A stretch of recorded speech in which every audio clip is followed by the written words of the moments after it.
अपन लोग capital budgeting 2 का revision start करते हैं। क्वेश्चन नंबर 1 कैपिटल बजटिंग 2 निकाल लीजिएगा आप लोग। क्वेश्चन नंबर 1,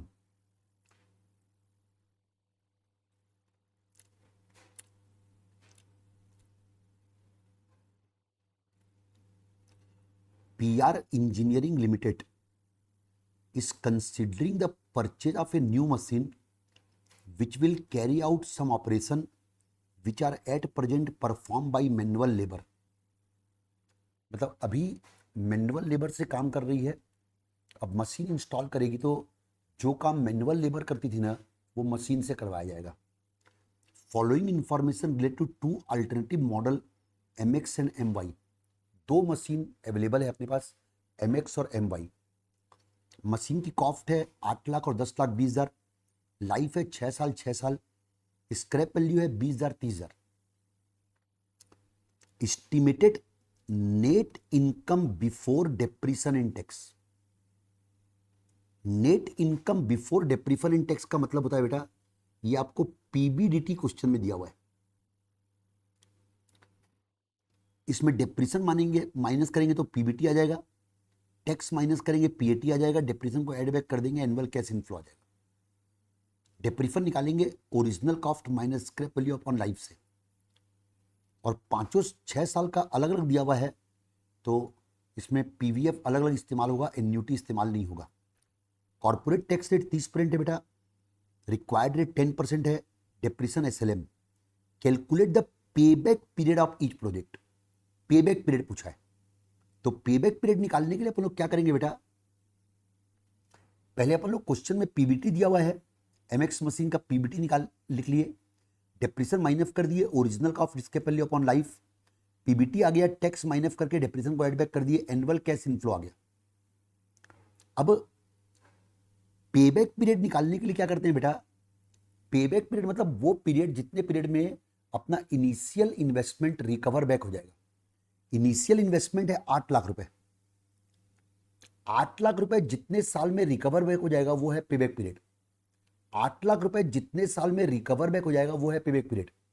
तो 8 लाख रुपए कितने साल में रिकवर बैक हो जाएगा, तो इसका जवाब है ईयर 1 में 2,14,000, ईयर 2 में 2 लाख, ईयर 3 में इतना, ईयर 4 में इतना, ईयर 5 में इतना, ईयर 6 में इतना। अपन क्या करते हैं, पेबैक पीरियड निकालने के लिए कैश इनफ्लो को क्यूमुलेट करते हैं। डिस्काउंटेड पेबैक पीरियड निकालना होना तो present value of cash inflow को क्यूमुलेट करते हैं, लेकिन खाली पेबैक पीरियड निकालना होना तो कैश इनफ्लो को क्यूमुलेट करते हैं। तो इसलिए कैश इनफ्लो को क्यूमुलेट करने का कॉलम बना दिया। अब क्यूमुलेटिव कैश इनफ्लो आ गया, क्यूमुलेटिव कैश इनफ्लो निकालने के बाद पेबैक पीरियड निकालने के लिए अपन क्या करेंगे, क्यूमुलेटिव कैश इनफ्लो वाले कॉलम में लोकेट करेंगे कि अपना इनिशियल इन्वेस्टमेंट कहां पर फॉल कर रहा है। जैसे इनिशियल इन्वेस्टमेंट है इसमें 8 लाख रुपए, तो 8 लाख रुपए अपना ईयर 4 और 5 के बीच में फॉल कर रहा है, तो पेबैक पीरियड अपना ईयर 4 और 5 के बीच में होगा। अब इसका क्या फॉर्मूला लगाएंगे बेटा, लोअर ईयर 4 साल है, लोअर ईयर 4 साल है, plus initial cash outflow 8 lakh रुपए, लोअर ईयर जो 4 साल है उसमें जितना क्यूमुलेटिव आ जाएगा उतना माइनस कर दो, 7,58,000 अपना आ जाएगा 4th ईयर के आखिरी तक। 8 लाख में 7,58,000 माइनस हुआ, 42,000 रुपए अपने को 5th ईयर में और चाहिए। 5th ईयर का स्टैंड अलोन जो एक मेथड है वो लीजिएगा, 4th ईयर का क्यूमुलेटिव लीजिएगा, 5th ईयर का स्टैंड अलोन लीजिएगा। 42,000 रुपए अगर एक साल में आएगा, 8 लाख माइनस 7,58,000, 42,000 अगर 42,000 रुपए अपने को चाहिए, 1,65,000 एक साल में आएगा, तो 42,000 कितने साल में आएगा, 0.25 ईयर, तो 4.25 ईयर आ गया पेबैक पीरियड। फिर क्वेश्चन का सेकंड पार्ट है एनपीवी निकालो। एनपीवी निकालने के लिए जो अपना ये एनुअल कैश इनफ्लो आया था उसके अलावा साल्वेज वैल्यू को अपन लोग और लेंगे बेटा।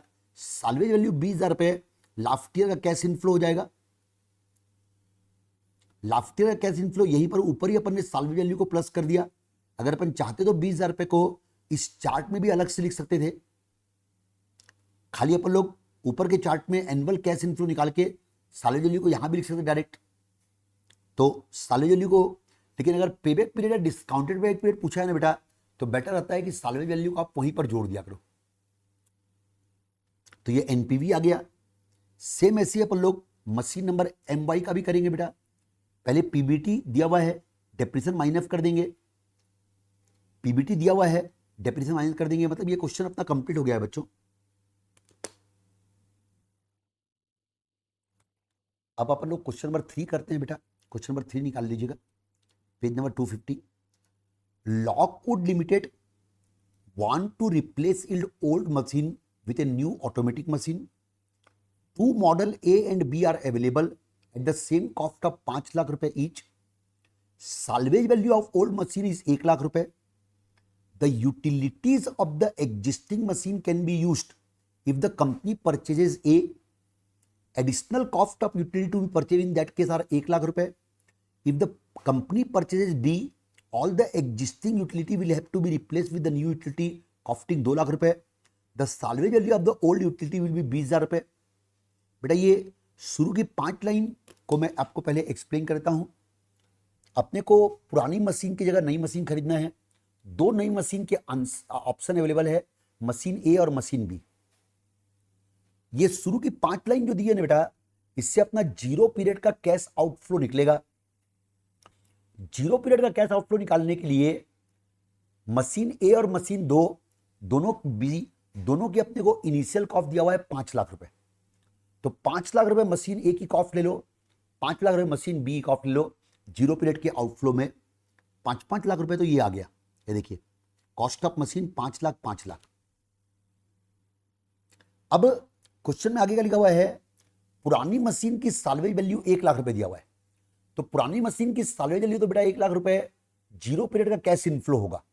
और चाहे अपन लोग ए मशीन खरीदे या बी खरीदे नई वाली, पुरानी मशीन तो अपने को बेचनी है बेटा।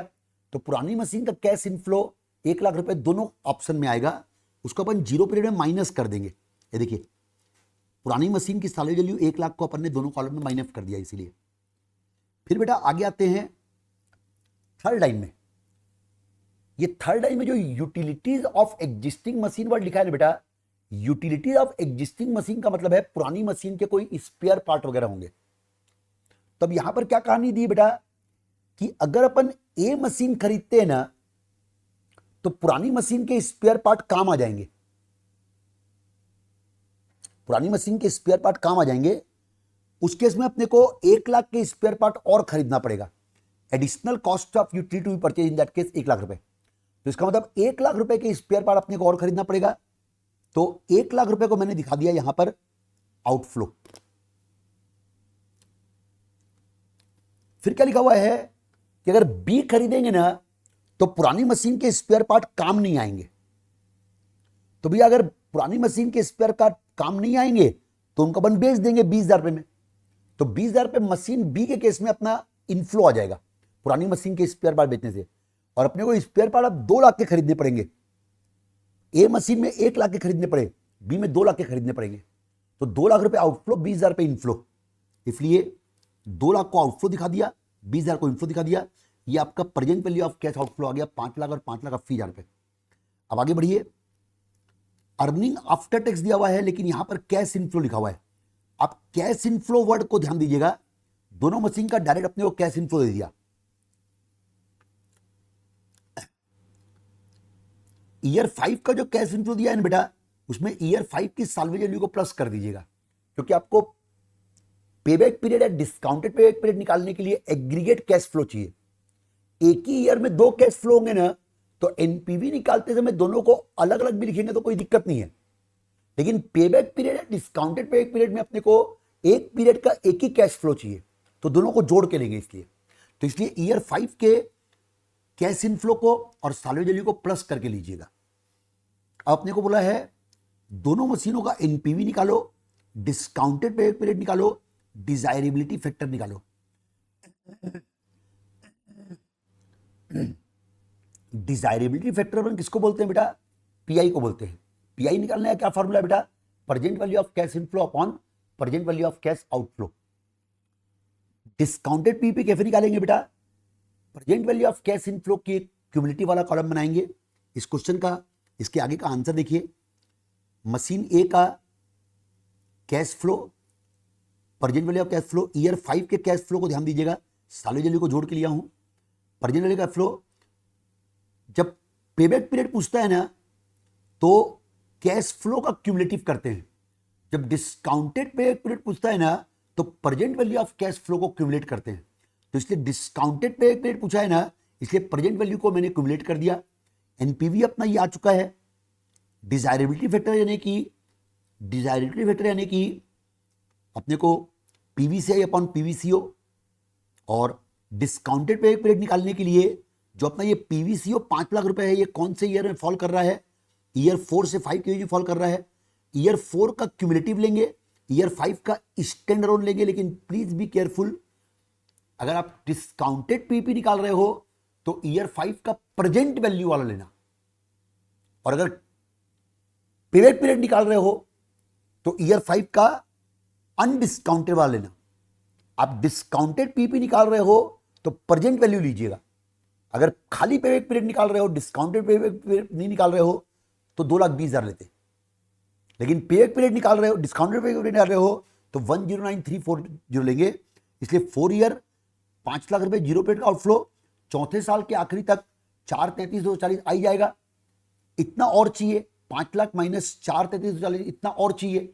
फिफ्थ ईयर में आएगा 109,340, जबकि इतना चाहिए। ऐसे आप लोग मशीन नंबर बी का निकाल देंगे। क्वेश्चन का सेकंड पार्ट है बेटा, state which of the two machine are to be selected. तो दोनों में से कौन सी मशीन सेलेक्ट करेंगे? तो आंसर होगा अपन मशीन सेलेक्ट करेंगे। देखो, अगर आपको फर्स्ट पार्ट में बोला है एनपीवी, डिस्काउंटेड पीपी और डिजायरेबिलिटी फैक्टर तीनों पूछा है, और सेकंड पार्ट में बोल रहा है कौन सी मशीन सेलेक्ट करेंगे।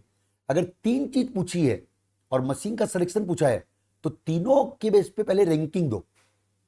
रैंकिंग कैसे देते हैं?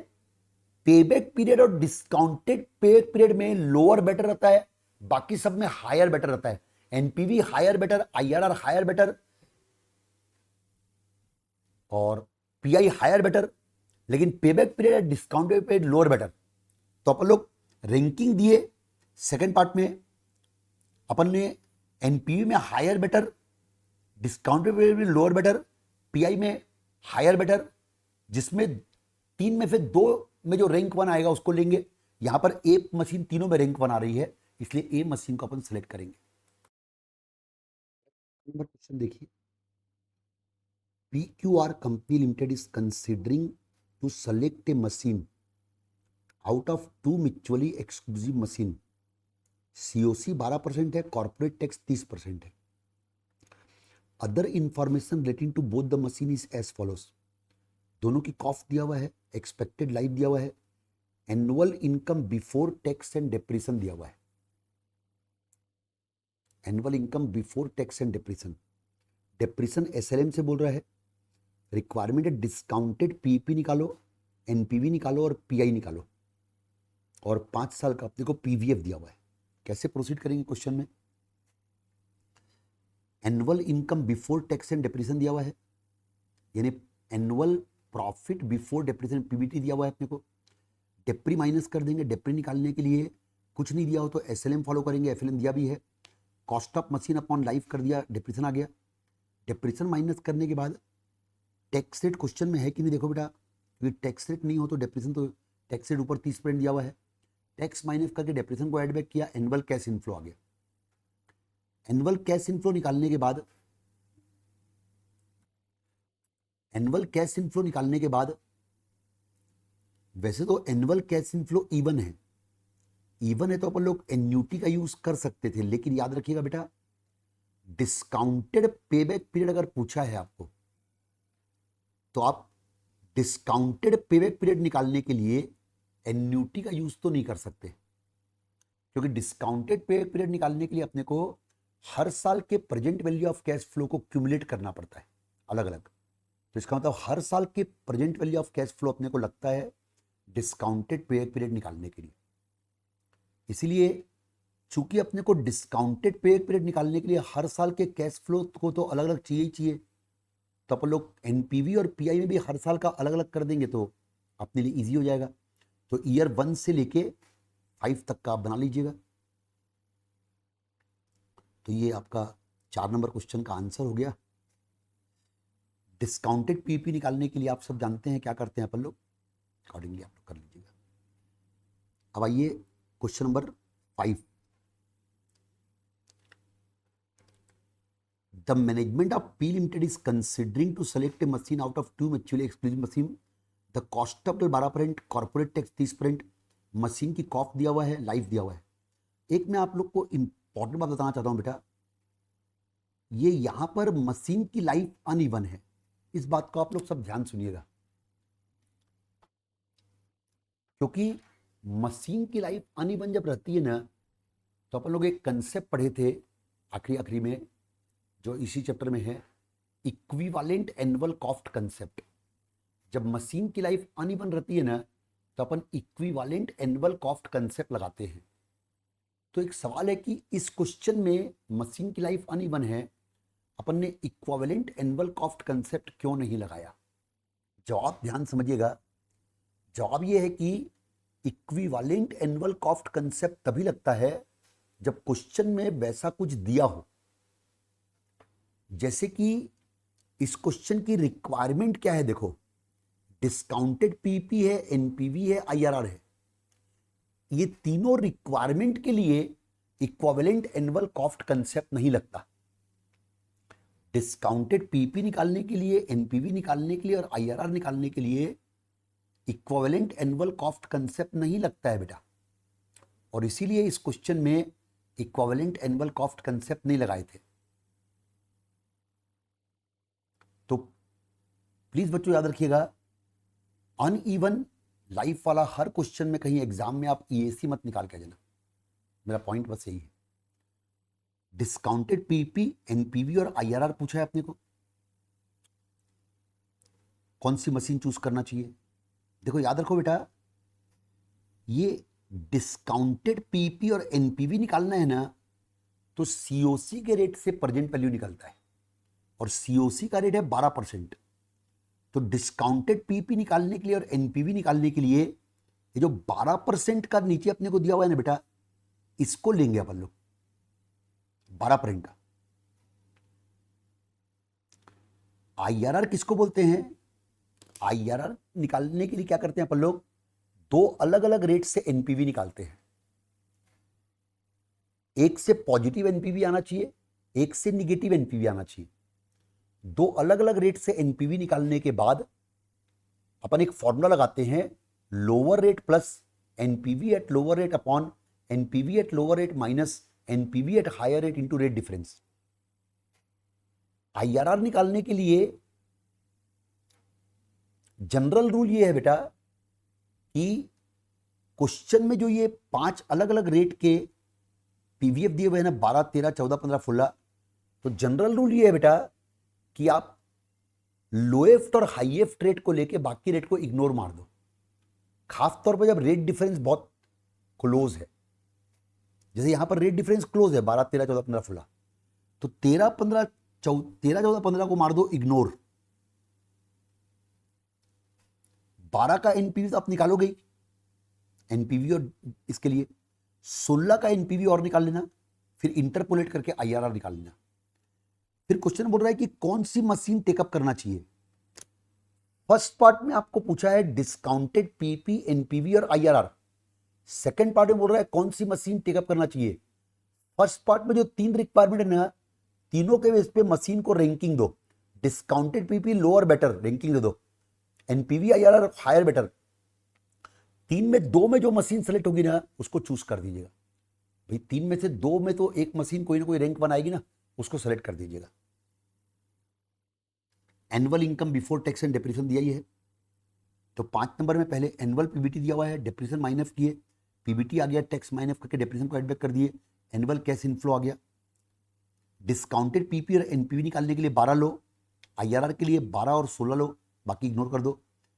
मशीन 1 का 12% का पहले पीवीएफ, कैश फ्लो, पीवीसीएफ, ये वाला कॉलम जो है ना बेटा,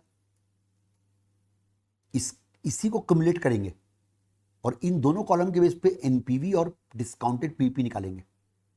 और आईआरआर निकालने के लिए 16% का एक कॉलम और बनेगा। फिर आईआरआर के लिए lower rate 12%, NPV at lower rate, NPV at lower rate minus NPV at higher rate into rate difference 12 और 16 का। रैंकिंग देने के लिए क्या किए, मशीन 2 का भी एफई निकाल लिए। रैंकिंग के लिए बेटा एनपीवी 12 पर इंड के रेट से ना, जिसका ज्यादा है उसको रैंक 1, मशीन 2 का ज्यादा है। डिस्काउंटेड पी पीरियड जिसका कम है वो रैंक 1, मशीन 1 का रैंक 1 क्योंकि उसका कम होगा। आईआरआर ज्यादा बेटर, मशीन 1 जो है वो 2 में रैंक 1 आ रही है, इसलिए मशीन 1 को सिलेक्ट किए।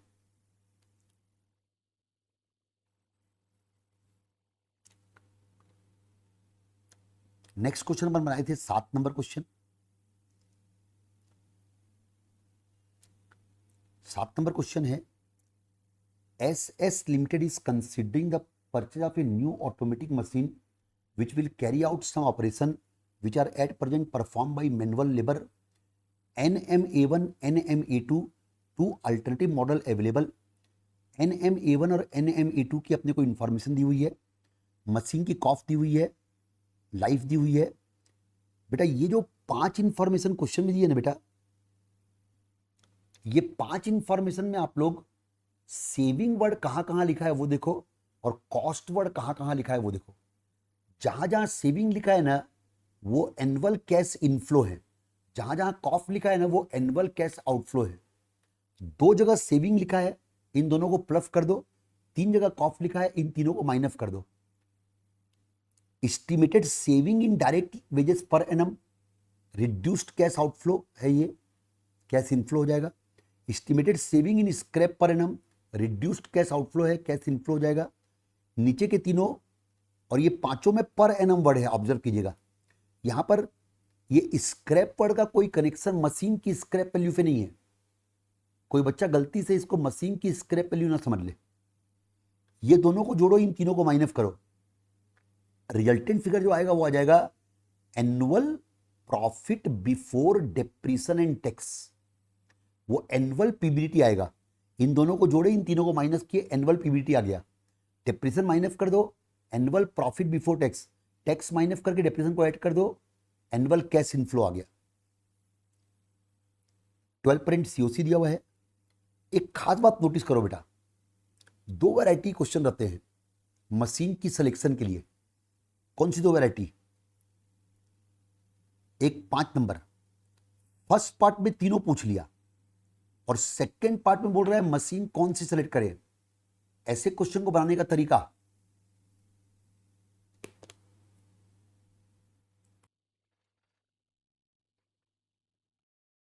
बेटा जिस क्वेश्चन में अपने को फर्स्ट पार्ट में तीनों चीजें पूछा है और सेकंड पार्ट में बोल रहा है कि कौन सी मशीन चूज करना चाहिए, तो तीनों के बेस पे रैंकिंग देके जिसमें 2 बेटर आएगा उसको चूज करते हैं।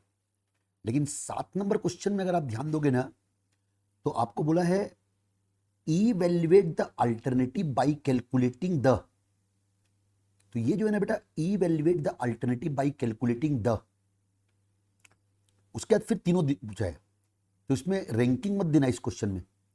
पेबैक पीरियड के बेस पे अलग डिसाइड करना कि दोनों में से कौन सी मशीन बेटर है, एआरआर के बेस पे अलग डिसाइड करना दोनों में से कौन सी मशीन बेटर है, और पीआई के बेस पे अलग डिसाइड करना। अब इस क्वेश्चन में कैसे प्रोसीड करेंगे बेटा, तो आपका एनुअल कैश इनफ्लो तो आ ही चुका है बेटा, एनुअल कैश इनफ्लो अपना आ चुका है। ये देखिए दोनों सेविंग को जोड़े, तीनों कॉस्ट को माइनस किए, एनुअल पीबीटी आ गया, डेप्री माइनस किए, टैक्स माइनस किए, डेप्री को एडबैक किए, एनुअल कैश इनफ्लो आ गया। अब क्वेश्चन का फर्स्ट पार्ट है पेबैक पीरियड। बेटा अगर एनुअल कैश इनफ्लो हर साल समान हो, इवन हो, और आपको पेबैक पीरियड निकालना हो तो आप पेबैक पीरियड डायरेक्ट एक फॉर्मूले से निकाल सकते हो। Payback period, discounted payback period नहीं, और वो फॉर्मूला है अगर एनुअल कैश इनफ्लो इवन है तो, एनुअल कैश इनफ्लो इवन है और पेबैक पीरियड निकालना है, डायरेक्ट फॉर्मूला लग जाएगा initial cost upon annual cash inflow. तो इसलिए आप देख सकते हैं initial cost upon annual cash inflow से पेबैक पीरियड आ गया, क्योंकि पेबैक पीरियड पूछा है और एनुअल कैश इनफ्लो इवन है इसलिए। और फिर जिसका पेबैक पीरियड कम होगा वो बेटर मशीन लिख दीजिएगा। पेबैक पीरियड जिसका कम होगा वो बेटर है, सब में हायर बेटर, पेबैक पीरियड और discounted period lower better. Second part question का है एआरआर। एआरआर नया है बच्चों। एआरआर कैसे निकालते हैं बेटा? एआरआर निकालते हैं, एआरआर निकालने के लिए अपन लोग हमेशा पीएटी को लेते हैं। बाकी सब टेक्निक में अपन लोग एनुअल कैश इनफ्लो लेते हैं। एआरआर एकमात्र टेक्निक है जहां अपन पीएटी को लेते हैं। पीएटी में डिप्रेशन को ऐड बैक करते हैं तो एनुअल कैश इनफ्लो आता है। एआरआर में अपन पीएटी को लेते हैं बेटा, डिप्रेशन को ऐड बैक करने से पहले। और इसीलिए जब एआरआर निकालना हो ना तो आप लोग पीएटी अलग निकालिएगा, डिप्रेशन को ऐड बैक अलग कीजिएगा। इसीलिए आप देख सकते हैं मैंने आपको इस क्वेश्चन में पीएटी अलग निकलवाया, उसके बाद डिप्रेशन को ऐड बैक करवाया, क्योंकि पीएटी चाहिए एआरआर के लिए, बाकी सबके लिए चाहिए एसीआई। एसीआई काम आएगा पेबैक पीरियड निकालने के लिए, एसीआई काम आएगा पीआई निकालने के लिए, एसीआई काम आएगा पीआई निकालने के लिए, लेकिन एआरआर निकालने के लिए पीएटी काम आएगा। एआरआर का क्या फॉर्मूला है? एआरआर का फॉर्मूला है एवरेज पीएटी। एवरेज पीएटी मतलब पूरे ईयर्स के एग्रीगेट पीएटी को नंबर ऑफ ईयर से डिवाइड करके एवरेज पीएटी। डिनोमिनेटर में या तो इनिशियल इन्वेस्टमेंट लेते हैं या एवरेज इन्वेस्टमेंट लेते हैं, दोनों में से किसी भी अप्रोच से बना सकते हैं। इनिशियल इन्वेस्टमेंट मतलब 20 लाख और 25 लाख, एवरेज इन्वेस्टमेंट मतलब 20 lakh divide by 2 10 lakh, 25 lakh divide by 2 12,50,000 रुपए, 20 लाख अपॉन 2 10 लाख, 25 लाख अपॉन 2 12,50,000 रुपए एवरेज इन्वेस्टमेंट। यहां पर एनुअल पीएटी सेम है तो एनुअल पीएटी और एवरेज पीएटी दोनों सेम आएगा, क्योंकि एनुअल पीएटी हर साल का सेम है तो एवरेज पीएटी भी इतना ही आएगा। इसलिए एआरआर का फॉर्मूला देखो, average PAT upon initial investment, average PAT upon average investment. Average investment कैसे निकालेंगे? इनिशियल इन्वेस्टमेंट बाई 2 करके। तो दोनों अप्रोच से आप एआरआर निकाल के जाना एग्जाम में, और फिर एआरआर में हायर बेटर। तो ये हो गया एआरआर। नेक्स्ट पार्ट है पीआई निकालना। अब पीआई निकालने के लिए present value of cash inflow चाहिए। चूंकि अपने एनुअल कैश इनफ्लो इस क्वेश्चन में इवन है बेटा, तो उसकी प्रेजेंट वैल्यू निकालने के लिए डायरेक्ट एन्युटी से मल्टीप्लाई कर सकते हो आप। तो इसलिए ये जो पीवीएफ दिया हुआ है 5, यहां पर अपने को 6 साल का पीवीएफ दिया हुआ है, अपने को 5 साल का लेना है क्योंकि 5 साल लाइफ है। 5 साल के पीवीएफ का समेशन कर दो तो आपका आ गया एन्युटी। एन्युटी फैक्टर आ गया आपका। एसीआई आप निकाल चुके हो, एसीआई को एन्युटी फैक्टर से मल्टीप्लाई कर दो तो present value of cash inflow आ जाएगा, एसीआई इंटू एन्युटी, और कॉस्ट ऑफ मशीन 0 पीरियड का आउटफ्लो है उससे डिवाइड कर दो, आपका आंसर आ गया। बेटा 8 नंबर क्वेश्चन बनाते हैं अपन लोग। C limited is considering investing in a project, expected original investment in the project will be 2 lakh रुपए, life of the project is 5 साल, salvage value is nil, expected net cash inflow after depression but before tax. ये इस question की सबसे important line है। ये after और before word सबसे इंपॉर्टेंट है। आफ्टर और बिफोर वर्ड मेन वर्ड है। आफ्टर डिप्रेशन बिफोर टैक्स लिखा हुआ है। मतलब ये जो अपने को 5 साल का दिया है बेटा, ये डिप्रेशन माइनस करने के बाद है, टैक्स माइनस करने से पहले है। डिप्रेशन माइनस हो चुका है, खाली इसमें टैक्स माइनस कर दोगे ना आप, डायरेक्ट इसी अमाउंट पे टैक्स निकलेगा। ये एक तरीके से पीबीटी दिया है ना बेटा आपको, ये पीबीटी दिया हुआ है आपको, क्योंकि डिप्रेशन माइनस हो चुका है तो ये पीबीटी दिया हुआ है। डायरेक्ट इसमें टैक्स माइनस कर दो, पीएटी आ जाएगा। डिप्रेशन को खाली ऐड बैक करना है। डिप्रेशन है 20% on original cost. Original cost word को ध्यान देना, WDV नहीं लिखा है, ओरिजिनल कॉस्ट लिखा है। 2 लाख रुपए ओरिजिनल कॉस्ट है, हर साल का डिप्री 40,000 रुपए आएगा। 40,000 रुपए को ऐड बैक करना है, माइनस नहीं करना है। माइनस तो हो चुका है, टैक्स निकाल के इसको ऐड बैक कर देंगे। क्वेश्चन का फर्स्ट पार्ट है पेबैक पीरियड निकालो और एआरआर निकालो। अब पेबैक पीरियड निकालने के लिए क्या करेंगे बेटा? एनुअल कैश इनफ्लो अपन निकाल चुके हैं, एनुअल कैश इनफ्लो निकाल चुके हैं। ये प्रॉफिट बिफोर टैक्स दिया था, टैक्स माइनस किए, पीएटी आ गया, डिप्रेशन को ऐड बैक कर दिए, एनुअल कैश इनफ्लो आ गया। पेबैक पीरियड निकालने के लिए एनुअल कैश इनफ्लो की क्यूमुलेटिव होगी, प्रेजेंट वैल्यू निकाले बिना क्यूमुलेटिव होगी। डिस्काउंटेड पेबैक पीरियड पूछा है तो प्रेजेंट वैल्यू निकालने के बाद क्यूमुलेट करते हैं, खाली पेबैक पीरियड पूछा है तो प्रेजेंट वैल्यू निकाले बिना क्यूमुलेट करते हैं। तो कैश इनफ्लो आ गया, क्यूमुलेट कर दिया। पेबैक पीरियड निकालने के लिए 2 लाख रुपए कितने ईयर में रिकवर बैक होगा? 2 लाख रुपए ईयर 1 से ईयर 2 के बीच में रिकवर बैक हो जाएगा, क्योंकि ईयर 2 में ही अपना 2,09,500 रुपए आ जा रहा है। तो ईयर 1 से ईयर 2 के बीच में पेबैक पीरियड फॉल करेगा। लोअर ईयर हो गया ईयर 1, अपने को चाहिए कितना? 2 लाख। पहले साल में कितना आ जाएगा? 99,500।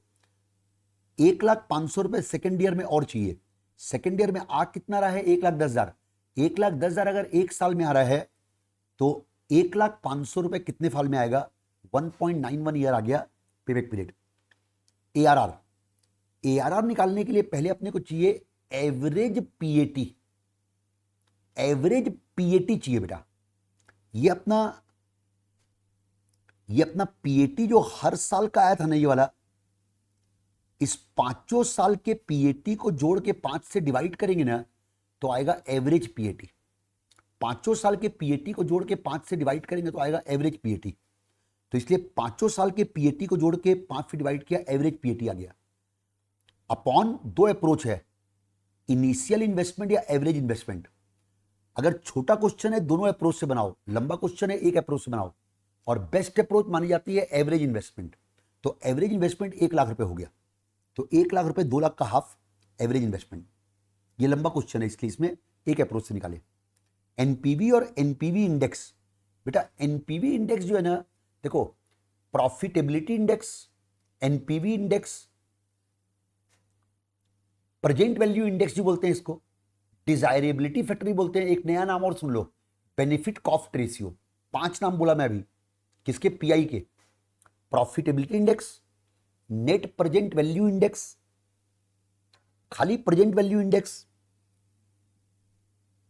Desirability factor, benefit cost ratio. 5 नाम हो गए, 5 नाम। तो एनपीवी निकालने बोला है, एनुअल कैश इनफ्लो निकाल चुके हैं, सीओसी 10% है, एनुअल कैश इनफ्लो निकाल चुके हैं, एनपीवी इजीली आ जाएगा आपका। फिर अपने को एनपीवी इंडेक्स पूछा है, ये भी इजी आ जाएगा, present value of cash inflow upon cost of machine. IRR, IRR के लिए 37% और 40% का भी अपने को पीवीएफ क्वेश्चन में दिया रहेगा इस क्वेश्चन में, तो उन दोनों के बेस पे अपन आईआरआर निकाल लेंगे। ये अपना आगे का आंसर। एनपीवी निकालने के लिए 10% ले लिए, एनपीवी इंडेक्स यानी पीआई निकालने के लिए present value of cash inflow upon cost of machine. IRR निकालने के लिए 37%, 40% का एनपीवी निकाले, एक से पॉजिटिव एनपीवी आया एक से negative. Lower rate 37%, NPV at lower rate upon NPV at lower rate minus NPV at higher rate into rate difference 3%। ये आपका आईआरआर आ गया।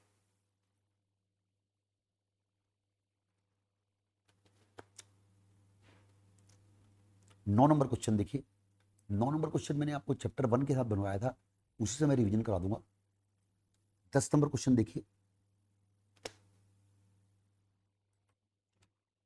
बेटा। क्वेश्चन नंबर 10 देखिए। A company is considering a proposal of installing a drawing equipment. Equipment would involve a cash outlay of 6 lakh रुपए, net working capital of 80,000 रुपए। बेटा working capital को अपन लोग 0 पीरियड का कैश आउटफ्लो लेते हैं और लास्ट ईयर का कैश इनफ्लो मानते हैं। वर्किंग कैपिटल में डिप्रीफर नहीं निकलता। जब वर्किंग कैपिटल क्वेश्चन में दिया हो ना, तो 0 पीरियड के कैश आउटफ्लो में 2 चीजें आ जाती हैं, एक cost of project plus working capital investment. Expected life 5 साल है, सालवेज वैल्यू नील है, डिप्रेशन एसएलएम से है। बिफोर टैक्स कैश इनफ्लो बहुत इंपॉर्टेंट वर्ड है बेटा इस क्वेश्चन में। देखो बिफोर टैक्स कैश इनफ्लो लिखा हुआ है, बिफोर टैक्स प्रॉफिट और बिफोर टैक्स कैश इनफ्लो में फर्क है बेटा। बिफोर टैक्स प्रॉफिट तो हो गया प्रॉफिट बिफोर टैक्स, लेकिन बिफोर टैक्स कैश इनफ्लो हो गया प्रॉफिट बिफोर डिप्रीशन इन टैक्स। ये प्रॉफिट बिफोर डिप्रीशन इन टैक्स है बेटा। इसमें इसमें इसको आप मिस इंटरप्रेट कर सकते हो एग्जाम में। इसको आप गलती से बिफोर टैक्स कैश इनफ्लो को प्रॉफिट बिफोर टैक्स मानने की गलती कर सकते हैं। आपको शायद ये लगेगा कि ये डिप्रेशन माइनस करने के बाद होता है, लेकिन नहीं बेटा, ये डिप्रेशन माइनस करने के बाद नहीं है, ये डिप्रेशन माइनस करने से पहले है बेटा। वजह क्या है इसकी? वजह इसकी ये है बेटा कि अगर डिप्रेशन इसमें माइनस हो गया होता तो इसको कैश इनफ्लो कैसे बोलते? कैश इनफ्लो शब्द लिखा है, मतलब डिप्रेशन माइनस नहीं हुआ है बेटा। तो बिफोर टैक्स कैश इनफ्लो का मतलब हो गया डिप्रेशन और टैक्स से पहले। तो डिप्रेशन और टैक्स दोनों इसमें माइनस होने बाकी हैं। ये अपने को 5 साल का दे दिया। टैक्स से इतना, सीओसी 12%, डिस्काउंटेड पीपी निकालने के लिए 12% को बेफ लेके बनाएंगे। पेबैक पीरियड निकालने के लिए तो अनडिस्काउंटेड लेते हैं। एनपीवी के लिए 12% लेंगे। आईआरआर के लिए 12 और 15 लेंगे बेटा, 14 को इग्नोर मार दीजिएगा। नेट वर्किंग कैपिटल जो दिया हुआ है बेटा, लास्ट ईयर में कैश इनफ्लो लेंगे इसको, और ईयर 0 में कैश आउटफ्लो लेंगे। देखिए, ईयर 0 का कैश आउटफ्लो निकालते समय दोनों को जोड़ के लेंगे बेटा। लास्ट ईयर के कैश इनफ्लो में अपन जो लास्ट ईयर का कैश इनफ्लो आया है बेटा, लास्ट ईयर के कैश इनफ्लो में 3 आइटम और आ जाएंगे, रिकवरी ऑफ वर्किंग कैपिटल और साल्वेज वैल्यू। ये दोनों लास्ट ईयर के कैश इनफ्लो में आ जाएंगे। साल्वेज वैल्यू तो क्वेश्चन में दिया नहीं है। वर्किंग कैपिटल लास्ट ईयर के कैश इनफ्लो में आ जाएगा। एक बात मेरी ध्यान रखिएगा बेटा कि ये अगर आप डिस्काउंटेड पेबैक पीरियड निकाल रहे हो ना, तो आपको ईयर 5 का एक ही कैश इनफ्लो चाहिए। अगर वर्किंग कैपिटल रिकवर को आप स्टेटमेंट में अलग से दिखा रहे हो ना, मतलब आप 2 कैश इनफ्लो दिखा रहे हो ईयर 5 के, ईयर 5 के 2 कैश इनफ्लो दिखाने में कोई दिक्कत नहीं है एनपीवी निकालते समय या आईआरआर निकालते समय, लेकिन पेबैक पीरियड और डिस्काउंटेड पेबैक पीरियड में अपने को एक ही कैश इनफ्लो चाहिए रहता है। तो इसलिए बेटर होगा कि आप ईयर 5 का ये 1,46,000 और 80,000 दोनों को अलग अलग ना लिख के दोनों को जोड़ के लिखिए एग्जाम में। कब? जब आपको पेबैक पीरियड या डिस्काउंटेड पेबैक पीरियड पूछा है तब दोनों को जोड़ के लिखिए। दोनों को अलग अलग लिखेंगे तो कंफ्यूजन होने का स्कोप है, क्यूमुलेटिव वाले कॉलम में कंफ्यूजन हो जाएगा। दोनों को जोड़ के लिखिए। इसको 80,000 को अलग से आप काट भी सकते हैं, 146 प्लस 80,000 करके लिखिए, ज़्यादा अच्छा रहेगा आपके लिए। तो ये एनपीवी आ गया, पेबैक पीरियड आ गया। पेबैक पीरियड के लिए कैश फ्लो को क्यूमुलेट करते हैं, डिस्काउंटेड पेबैक पीरियड के लिए present value of cash flow को क्यूमुलेट करते हैं। ठीक है बेटा, अपन आते हैं इन 3 क्वेश्चन में, 11, 12A, 12B और 13।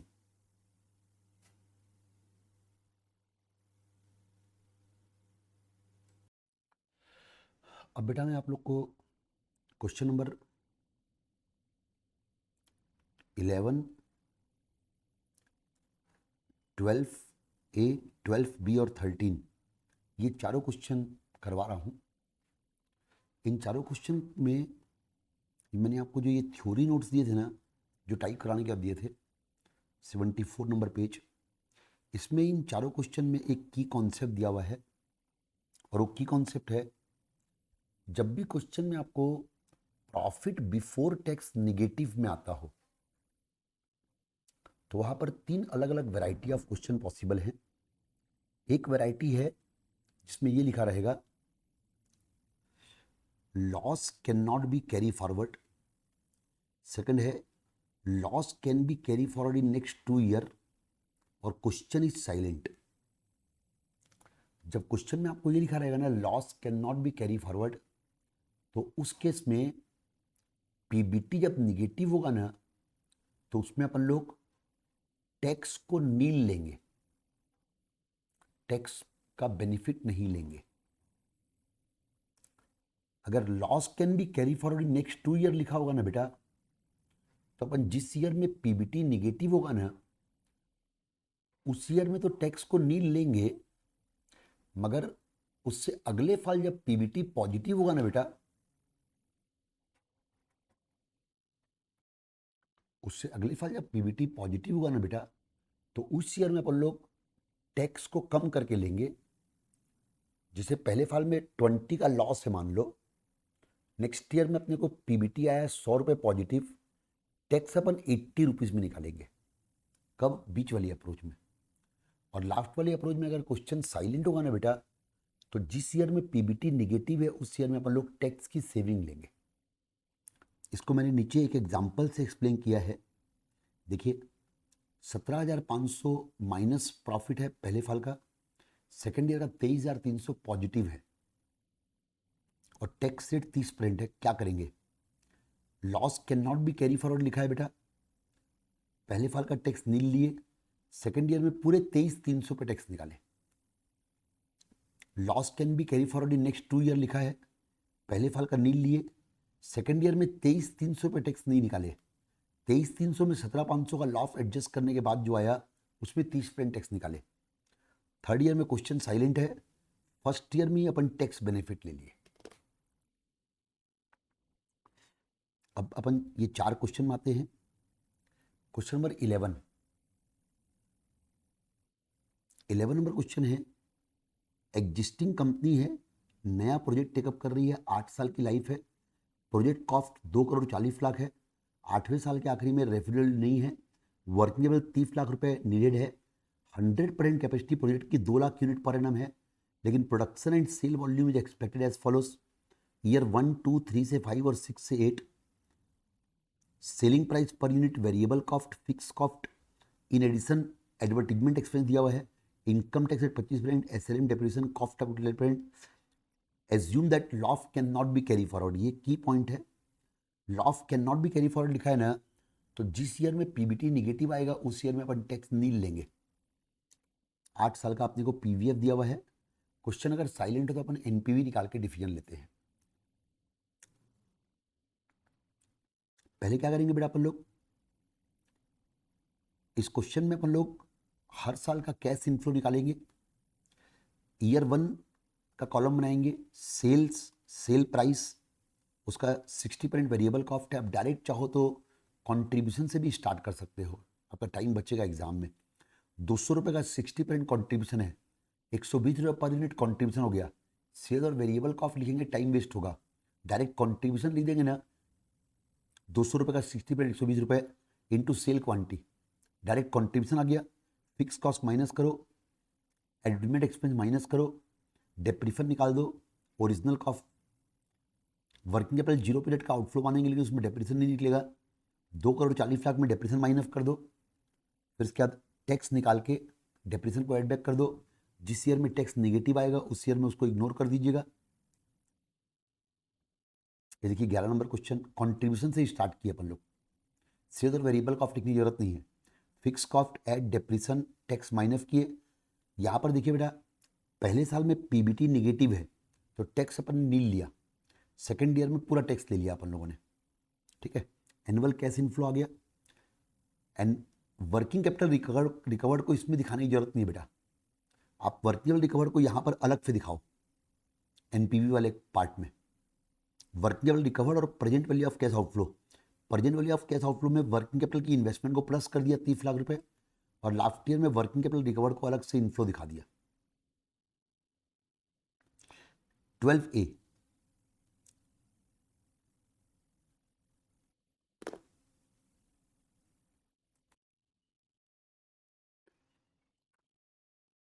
में 8 साल की लाइफ है, इनिशियल इक्विपमेंट की कॉस्ट है 3,50,00,000, एडिशनल इक्विपमेंट की कॉस्ट है 25 लाख, जो कि थर्ड ईयर के आखिरी में परचेज होगा।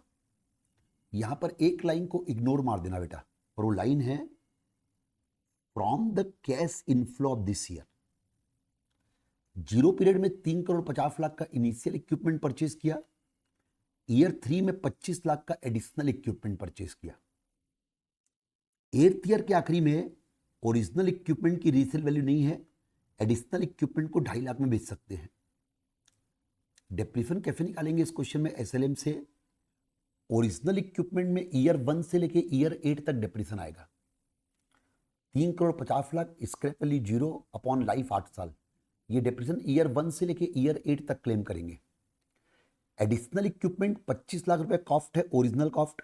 स्क्रैप वैल्यू 2.5 लाख रुपए है, original cost minus scrap value upon life. Additional equipment को अपन लोग ईयर 3 के आखिरी में परचेस करेंगे, ईयर 3 के आखिरी में, तो उसमें डिप्रीशन ईयर 4 से क्लेम होगा। उसमें डिप्रीशन ईयर 4 से लेके ईयर 8 तक का आएगा। ईयर 4 से लेके ईयर 8 तक मतलब 5 साल। 5 साल में डिप्रीशन क्लेम करेंगे 25 लाख माइनस 2.5 लाख अपॉन 5 साल एडिशनल डिप्रीशन। ईयर 1, 2, 3 में डिप्रीशन आएगा सिर्फ ओरिजिनल इक्विपमेंट का। ईयर 4, 5, 6, 7, 8 में डिप्रीशन आएगा ओरिजिनल इक्विपमेंट का भी और एडिशनल इक्विपमेंट का भी। एनपीवी के स्टेटमेंट में 3,50,00,000 रुपए ईयर 0 में आउटफ्लो दिखाएंगे। एनपीवी के स्टेटमेंट में ही वो जो सीएफएटी निकालते हैं उसमें मत दिखाना बेटा, मतलब जो एनुअल कैश इनफ्लो निकालते हैं ना सीएफएटी, उसमें मत दिखाना। एनपीवी के स्टेटमेंट में ही ईयर 3 का आउटफ्लो दिखाइएगा 25 लाख रुपए एडिशनल इक्विपमेंट, और ईयर 8 का इनफ्लो दिखाइएगा 2,50,000 रुपए। वर्किंग कैपिटल 40 लाख रुपए लगेगी जो कि 8th ईयर में रिलीव हो जाएगी। इसको 0 पीरियड का आउटफ्लो दिखाना एनपीवी के स्टेटमेंट में 40 लाख रुपए, और ईयर 8 का इनफ्लो दिखा देना। सेल वॉल्यूम ओवर 8 ईयर एफई दिया हुआ है जैसे पिछले क्वेश्चन दिया था। सेल प्राइस और वेरिएबल कॉस्ट दिया हुआ है 60%, मतलब कॉन्ट्रीब्यूशन हो गया 40%। 240 लाख का 40% निकाल दो, 96 रुपीज आ गया। 96 रुपीज आ गया कॉन्ट्रीब्यूशन पर यूनिट। 96 रुपीज को इससे मल्टीप्लाई करते जाइए, कॉन्ट्रीब्यूशन आ जाएगा आपका। डिप्रेशन को माइनस कर दीजिएगा उसमें से। फिक्स कॉस्ट 36 लाख पर एनम है, इसको माइनस कर दीजिएगा। Loss can B set of in subsequent 2 year profit, तो इसलिए जिस ईयर में पीबीटी निगेटिव आएगा, ये देखिए आंसर। पहले ये डिप्रेशन निकाले अपन, ओरिजिनल इक्विपमेंट का डिप्रेशन 350 लाख को 8 से डिवाइड करके, एडिशनल इक्विपमेंट का डिप्रेशन ईयर 3 के आखिरी में परचेस किए हैं, तो ईयर 4 से 8 में क्लेम करेंगे 5 साल में। ईयर 1 से 3 में खाली ओरिजिनल इक्विपमेंट का डिप्रेशन क्लेम होगा 43.75। ईयर 4 से 8 में ओरिजिनल इक्विपमेंट और एडिशनल इक्विपमेंट दोनों का डिप्रेशन क्लेम होगा 48.25। एनुअल कैश इनफ्लो में कंट्रीब्यूशन से स्टार्ट किए, ईयर 4, 5 और ईयर 6 से 8 में सेम आएगा, इसलिए अपन सेम लिख दिए वहां पर। ईयर 4, 5 और 6 से 8 फिक्स कॉस्ट डिप्री माइनस किए। पहले साल में पीबीटी निगेटिव है बेटा 10.63, तो यहां पर टैक्स अपन लोगों ने नहीं लिया है। सेकेंड ईयर में 23.93 का पॉजिटिव पीबीटी है। 10.63 के निगेटिव पीबीटी को माइनस कर देंगे इसमें से, क्योंकि कैन बी कैरी फॉरवर्ड लिखा हुआ है, और फिर उसमें 30% टैक्स निकालेंगे 3.99। बाकी तीनों साल में नॉर्मल टैक्स आ जाएगा। डेप्रेशन को एड बैक कर दिए, एसीआई आ गया। एसीआई निकालने के बाद फिर ये देखिए एनपीवी के स्टेटमेंट में ईयर 3 में अपन लोगों ने एडिशनल इक्विपमेंट को दिखा दिया 25 लाख रुपए, और लास्ट ईयर में साल्वेज वैल्यू रिकवर एक्स्ट्रा आ गया, वर्किंग रिकवर एक्स्ट्रा आ गया। 0 पीरियड में जो इनिशियल इक्विपमेंट और वर्किंग कैपिटल है उन दोनों को दिखा दिया अपन लोगों ने। मेन पॉइंट इसका ध्यान रखिएगा, क्वेश्चन में लिखा है loss can be carry forward and set of in next 2 year. तो नेक्स्ट 2 ईयर में अगर लॉस को सेट ऑफ कर सकते हैं तो उसका ये मतलब हुआ कि जिस ईयर में पीबीटी निगेटिव आया उस ईयर में अपन ने टैक्स को नील लिया है। सेकेंड ईयर का पूरे प्रॉफिट पे टैक्स पे नहीं किया अपन लोग। 23.93 में फर्स्ट ईयर के लॉस को सेट ऑफ करके जो बचा उसमें अपन लोगों ने टैक्स निकाला।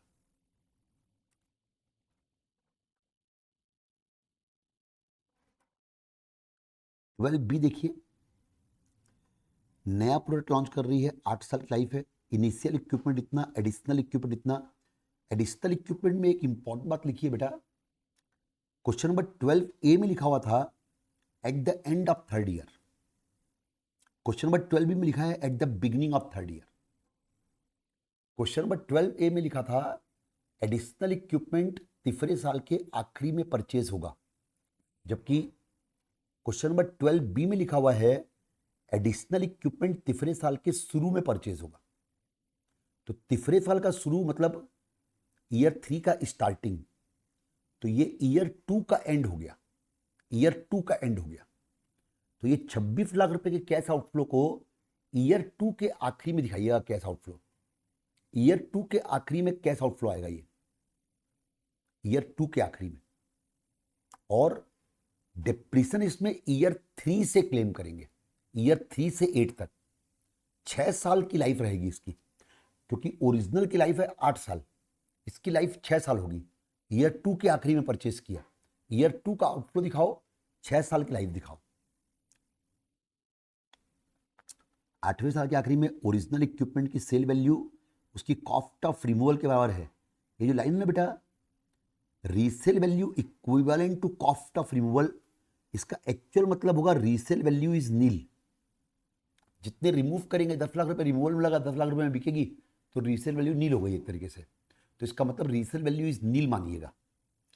एडिशनल इक्विपमेंट को 2 लाख में बेचेंगे, तो एडिशनल इक्विपमेंट का डिप्रीफर निकालने के लिए 26 lakh minus 2 lakh upon 6, original equipment का डिप्रीफर निकालने के लिए 240 lakh upon 8, working capital 25 lakh रुपए बिगनिंग ऑफ ऑपरेशन में लगेगा, ईयर 0 का आउटफ्लो हो गया।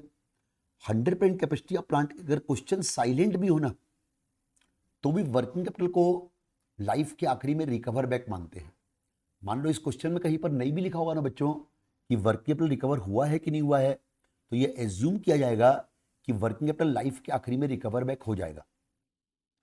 100% कैपेसिटी प्लांट की 4 लाख यूनिट है। Production sale volume expected as follows, 20% मतलब 4 लाख का 20% FVR, 4 लाख का 30% 1,20,000 एंड सो ऑन।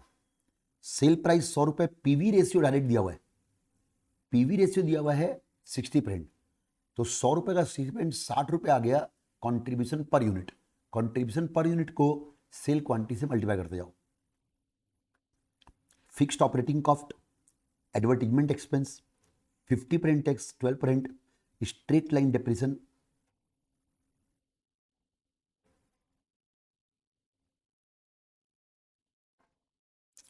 इस क्वेश्चन में टैक्स वाले में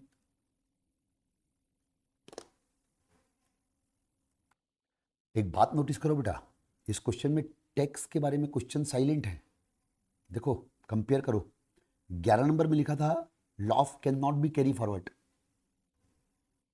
12 में लिखा था loss can be carry forward in next 2 year, next 2 year set of, और 12B में कुछ नहीं लिखा हुआ है। तो जिस ईयर में कुछ नहीं लिखा रहता उस ईयर में अपन टैक्स बेनिफिट दिखाते हैं, तो इसलिए 12B में अपन लोग टैक्स बेनिफिट दिखाएंगे बेटा।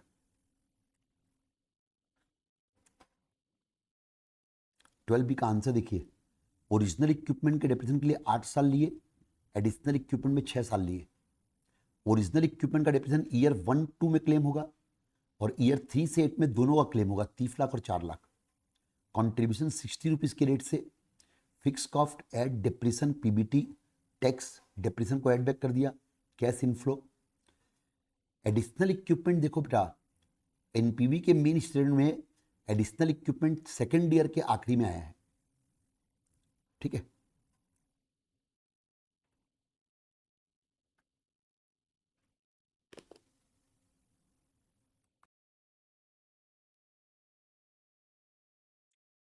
एनपीवी आ गया अपना। अब 13 नंबर क्वेश्चन बचा है। 13 नंबर क्वेश्चन मैंने आप लोग को होमवर्क दिया था। इस क्वेश्चन में नया पॉइंट सब्सिडी है बेटा। 25 लाख की जो सब्सिडी है ना, वो नया पॉइंट है। 25 लाख की सब्सिडी का क्या ट्रीटमेंट करेंगे, ये अपने को 0 पीरियड में सब्सिडी मिलेगी बेटा। लिखा हुआ है 1 time at starting tax free subsidy. 25 lakh की सब्सिडी का बस ये ट्रीटमेंट होगा कि इसको ईयर 0 का कैश इनफ्लो मानिएगा, ईयर 0 का कैश इनफ्लो।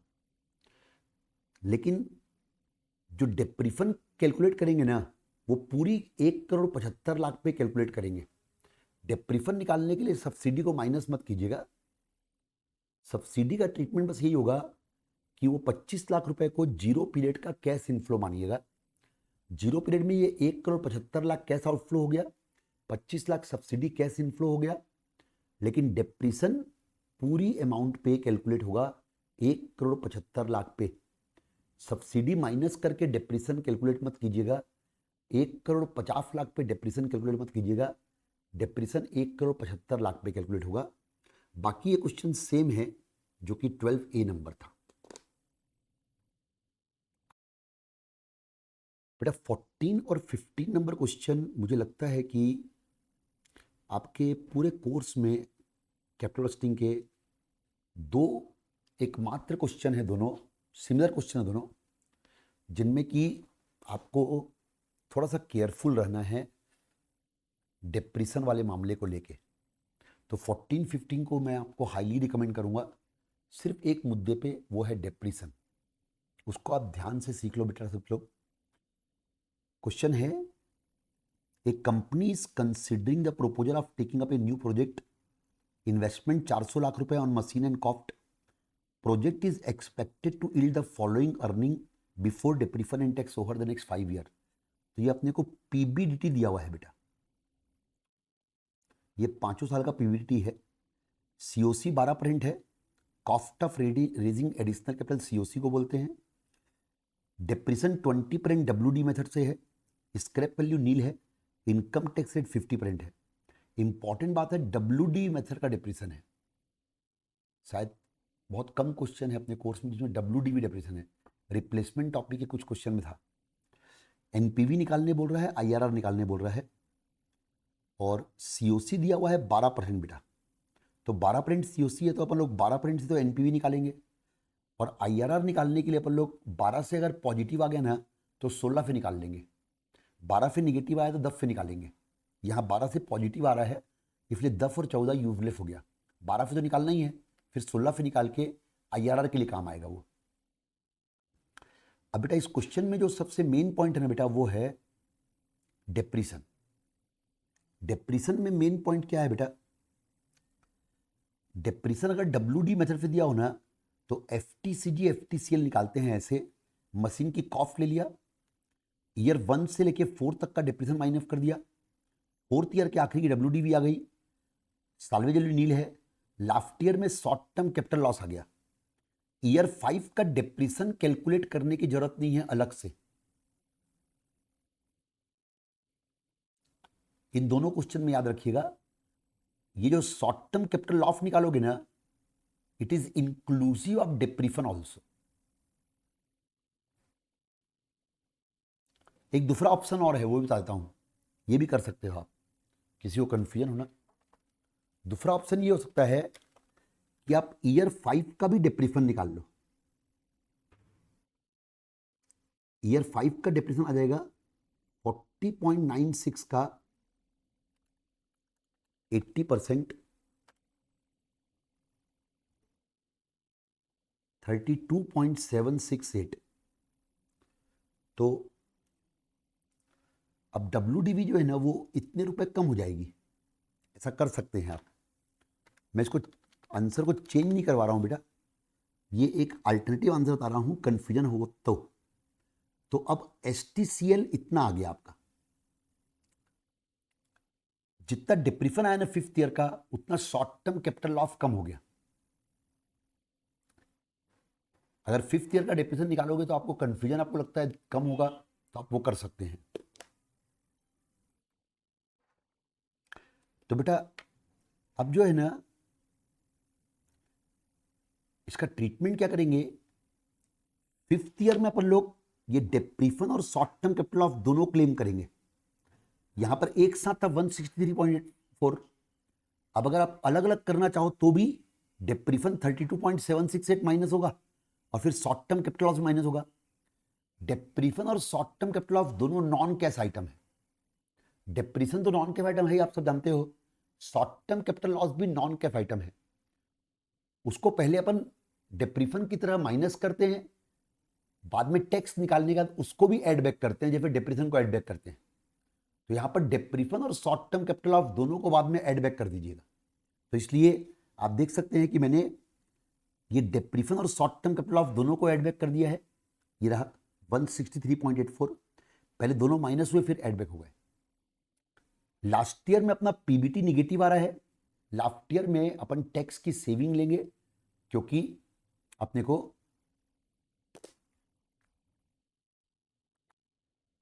तो बेटा टैक्स को अपन लोग यहां पर पॉजिटिव लेंगे बेटा, क्योंकि क्वेश्चन साइलेंट है, और फिर उसके बाद ऐड बैक कर देंगे। 12% का एनपीवी निकाले, क्योंकि 12% सीओसी है, इससे अपना पॉजिटिव एनपीवी आया। IRR भी निकालने बोल रहा है, इसलिए एक हायर रेट लेना पड़ेगा ताकि नेगेटिव एनपीवी आए। 16% से नेगेटिव एनपीवी आ गया, फिर IRR का फॉर्मूला लगा के IRR निकाल दिए। तो ये आपका 14 और 15 नंबर क्वेश्चन दोनों कंप्लीट हो गए हैं। 15 नंबर भी सेम क्वेश्चन है। 16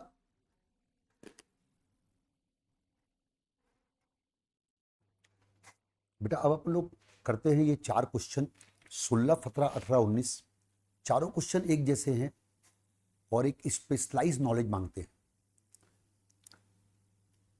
16 नंबर क्वेश्चन है, following are the data on a capital project being evaluated by management of X limited, annual cost saving 40,000।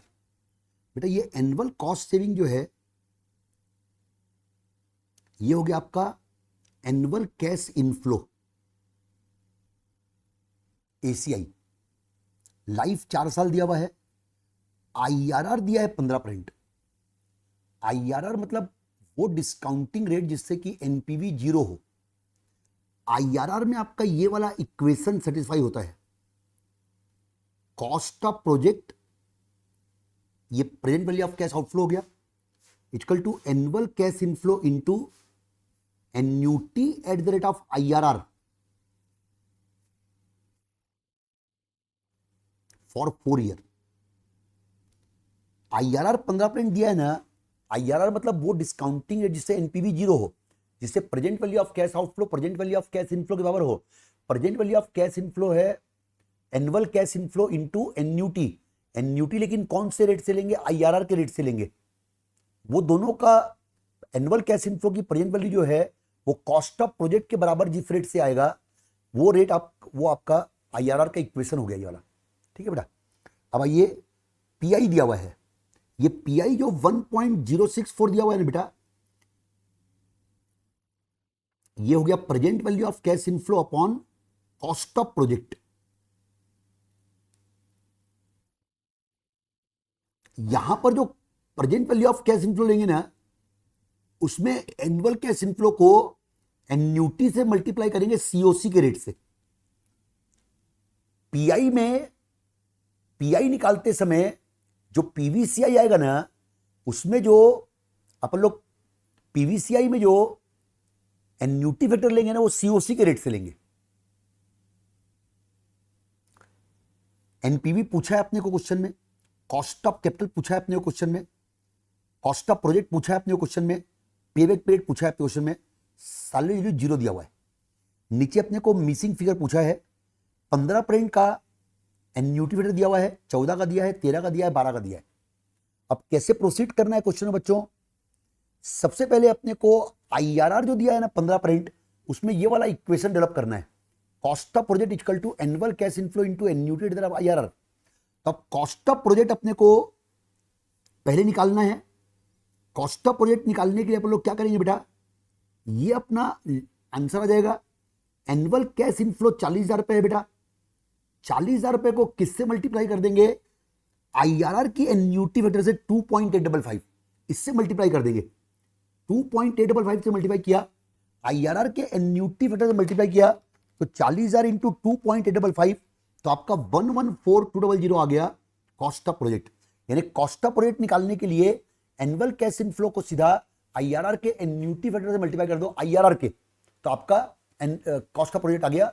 ये आपका कॉस्ट ऑफ प्रोजेक्ट हो गया है 1,14,200 रुपए। अब अगला बेटा आप लोग क्या निकालेंगे? अगला आप लोग निकाल सकते हैं कॉस्ट ऑफ कैपिटल निकाल सकते हैं। कॉस्ट ऑफ कैपिटल निकालने के लिए क्या करेंगे बेटा आप लोग, ये PI का यूज कीजिए। कॉस्ट ऑफ कैपिटल के लिए PI का कैसे यूज कीजिए? 1.064 अपने को लेफ्ट हैंड साइड मालूम है PI का, एनुअल कैश इनफ्लो 40,000 मालूम है अपने को, annuity at the rate of COC अपने को नहीं मालूम, COC ही तो निकालना है। इस PI के इक्वेशन से मिसिंग फिगर आएगा annuity at the rate of COC divide by cost of project. Cost of project same रहेगा 1,14,200। अब यहां से एन्यूटी मिसिंग फिगर निकालो।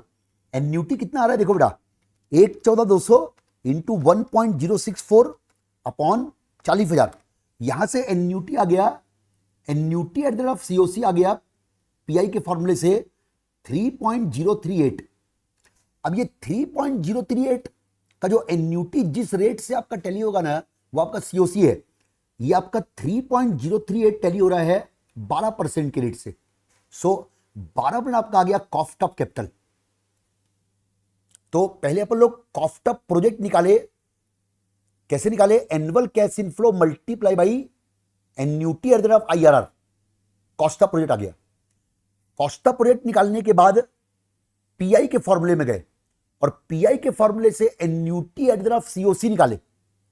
Annuity at the rate of COC PI के फॉर्मूले पे निकालने के बाद उस एन्यूटी को अपन ने लोकेट किया टेबल में। तो जिस रेट से वो एन्यूटी आपकी टेबल में टैली हो गई है वही रेट आपका कॉस्ट ऑफ कैपिटल होगा। तो 12% सीओसी आ गया। नेक्स्ट बेटा अपने को बोला है एनपीवी निकालो। एनपीवी निकालने के लिए क्या फॉर्मूला होगा? Annual cash inflow into annuity at the rate of COC minus cost of project. Annual cash inflow 40,000 मालूम है, annuity at the rate of COC 3.038 मालूम है, कॉस्ट ऑफ प्रोजेक्ट 1,14,200 मालूम है। एनपीवी आ गया। एनपीवी निकालने के लिए annual cash inflow into annuity at the rate of COC, annuity at the rate of COC minus cost of project. तो ये आपका आ गया एनपीवी। ओके। और फिर लास्ट है पेबैक पीरियड। पेबैक पीरियड निकालने के लिए cost of project divided by annual cash inflow. जब एनुअल कैश इनफ्लो इवन होना तो पेबैक पीरियड डायरेक्ट इस फॉर्मूले से निकल सकता है, cost of project upon annual cash inflow. तो बेटा 16 नंबर क्वेश्चन को फिर से एक बार आपको मैं, इससे आपके चारों क्वेश्चन बन जाएंगे 16, 17, 18, 19। सबसे पहले कॉस्ट ऑफ प्रोजेक्ट निकालिए। फॉर्मूला होगा एनुअल कैश इनफ्लो यानी annual cost saving into annuity at the rate of IRR. फिर पीआई के फॉर्मूले में आ जाओ। पीआई का फॉर्मूला होगा annual cash inflow into annuity at the rate of COC upon cost of project. Pi question में दिया हुआ है, एनुअल कैश इनफ्लो दिया हुआ है, कॉस्ट ऑफ प्रोजेक्ट निकाल चुके हो आईआरआर के उससे। पीआई के फॉर्मूले से मिसिंग फिगर आएगा annuity at the rate of COC. वो जो एन्यूटी निकालोगे ना उसको टेबल में कहां पर टैली हो रहा है खोजो, जिस रेट से वो टेबल में टैली होगा वही आपका सीओसी है। एनपीवी कैसे निकालेंगे बेटा? Annual cash inflow into annuity at the rate of COC, दोनों मालूम है आपको, माइनस कॉस्ट ऑफ प्रोजेक्ट। और पेबैक पीरियड कैसे निकालेंगे बेटा? एनुअल कैश इनफ्लो डिनोमिनेटर में आएगा, कॉस्ट ऑफ प्रोजेक्ट न्यूमरेटर में आएगा। आपका पेबैक पीरियड आ गया। 17 नंबर क्वेश्चन में सेम क्वेश्चन है एकदम। 18 नंबर क्वेश्चन देखो बेटा, इसमें आपको कॉस्ट ऑफ प्रोजेक्ट दिया हुआ है और एनुअल कैश फ्लो निकालने बोला है। ये थोड़ा अलग हो गया बेटा। आईआरआर के रेट से क्या इक्वेशन है अपना? कॉस्ट ऑफ प्रोजेक्ट आईआरआर के रेट से, cost of project equal to annual cash inflow into annuity at the rate of IRR. पिछले दोनों क्वेश्चन में ये मालूम था, ये मालूम था, ये मिसिंग फिगर था। इस क्वेश्चन में ये मालूम है, ये मालूम है, ये मिसिंग फिगर है, आ जाएगा, बाकी सेम रहेगा। इस बार डिस्काउंटेड पेबैक पीरियड पूछा है बेटा। अगर एनुअल कैश फ्लो इवन हो तो पेबैक पीरियड आप डायरेक्ट फॉर्मूले से निकाल सकते हो, cost of project upon annual cash flow. लेकिन डिस्काउंटेड पेबैक पीरियड आप डायरेक्ट फॉर्मूले से नहीं निकाल सकते। डिस्काउंटेड पेबैक पीरियड निकालने के लिए डायरेक्ट फॉर्मूला नहीं लग सकता, उसमें आपको annual cash inflow, PVF eight the rate of COC, present value of cash flow, present value of cumulative cash flow पूरा निकालना पड़ेगा और फिर जीरो पीरियड के आउटफ्लो को, कॉस्ट ऑफ प्रोजेक्ट को उसमें लोकेट करना पड़ेगा। तो डिस्काउंटेड पेबैक पीरियड डायरेक्ट फॉर्मूले से नहीं निकल सकता, उसके लिए बकायदा आपको टेबल बना के present value of cumulative cash flow की टेबल बना के वहीं से निकल सकता है। 19 नंबर क्वेश्चन भी आपका हो जाएगा। अब आते हैं बेटा 20, 21, 22A, 22B, इन चारों क्वेश्चन में। इन चारों क्वेश्चन में से मैं आपको 22B बनवा दूंगा ना, तो आपके बाकी तीनों क्वेश्चन ही बन जाएंगे। 22B करवा रहा हूं मैं आप लोग को। A hospital is considering to purchase a diagnostic machine costing 80,000 रुपए। The projected life of the machine is 8 साल and expected salvage value 6,000 at the end of 8 year. Annual operating cost 7,500, revenue 40,000 per annum for 8 year. Presently the hospital is outsourcing the diagnostic work and is earning commission income of 12,000 per annum. Tax rate 30%, discounting rate 10%। क्या hospital को यह machine खरीदना चाहिए? Give your recommendation as per NPV method and present value index method. Present value index method PI का नाम है। Under below 257 commission income before tax है, commission income net of tax है। क्वेश्चन कैसे प्रोसीड करेंगे? सबसे पहले क्वेश्चन में आपको एनुअल कैश इनफ्लो निकालना पड़ेगा। एनुअल कैश इनफ्लो कैसे निकालेंगे? 40,000 पर एनम सेल रेवेन्यू है। 40,000 पर एनम सेल रेवेन्यू से स्टार्ट कर दो। Annual sale revenue 40,000 per annum. 7,500 रुपए ऑपरेटिंग कॉस्ट है। 7,500 रुपए ऑपरेटिंग कॉस्ट को माइनस कर दो पर एनम 40,000 में से। डेप्रीफन निकाल लो। Original cost 80,000, scrap value 6,000, life 8 साल, 74,000 अपॉन 8। डेप्रीफन आ गया 9250 per annum. Annual sale revenue 40,000 minus annual operating cost 7,500 minus annual depreciation 9250। इन तीनों के बेस पे, अभी कमीशन को कंसिडर मत करना, इन तीनों के बेस पे annual sale revenue minus annual operating cost minus annual depreciation के बेस पे एनुअल प्रॉफिट बिफोर टैक्स आ जाएगा। एनुअल प्रॉफिट बिफोर टैक्स निकालने के बाद 30% टैक्स माइनस कर दो। एनुअल प्रॉफिट आफ्टर टैक्स आ गया। डेप्रीफन को ऐड बैक कर दो। डेप्रीफन को ऐड बैक करने के बाद कमीशन इनकम का क्या रोल होगा एक्सप्लेन कर रहा हूं। कमीशन इनकम जो है ना, अभी तक ये हॉस्पिटल डायग्नोस्टिक वर्क को आउटसोर्स कर रहा था, तो इसको कमीशन की इनकम मिल रही थी। अब ये डायग्नोस्टिक मशीन इंस्टॉल कर लेगा तो कमीशन की इनकम मिलना बंद हो जाएगा। कमीशन जो आ रहा था वो कम हो जाएगा। Reduced cash inflow is equal to cash outflow. तो कमीशन को अपन लोग आउटफ्लो की तरह दिखाएंगे, माइनस करेंगे। कहां पर माइनस करेंगे? वो डेप्रीशन को ऐड बैक करने के बाद उसको माइनस करेंगे। क्या लिखेंगे? Loss of commission income. अब इसमें दो अलग अलग पॉसिबिलिटी है, या तो कमीशन इनकम बिफोर टैक्स दिया हुआ है या नेट ऑफ टैक्स दिया हुआ है। बाकी सब क्वेश्चन में अपने को नेट ऑफ टैक्स दिया हुआ है। 22C में नेट ऑफ टैक्स दिया हुआ है, ऊपर के तीनों क्वेश्चन में नेट ऑफ टैक्स दिया हुआ है। अगर नेट ऑफ टैक्स दिया है तो डायरेक्ट उसको माइनस कर दीजिए। अगर नेट ऑफ टैक्स दिया है तो डायरेक्ट माइनस कर दीजिए। कहां पर माइनस करेंगे? डेप्रीफन को ऐड बैक करने के बाद। लेकिन अगर बिफोर टैक्स दिया है ना, तो पहले उसको नेट ऑफ टैक्स निकालना पड़ेगा। नेट ऑफ टैक्स कैसे निकालेंगे? बिफोर टैक्स जो 12,000 दिया है ना पहले केस में, उसको 1 माइनस टी कर दो, तो ये आ गया commission income net of tax. Commission income net of tax करने के बाद फिर माइनस कीजिएगा। तो इसलिए यहां पर दोनों अलग अलग आंसर आएंगे, क्योंकि एक में कमीशन इनकम अलग अमाउंट माइनस होगा, एक में कमीशन इनकम अलग अमाउंट माइनस होगा।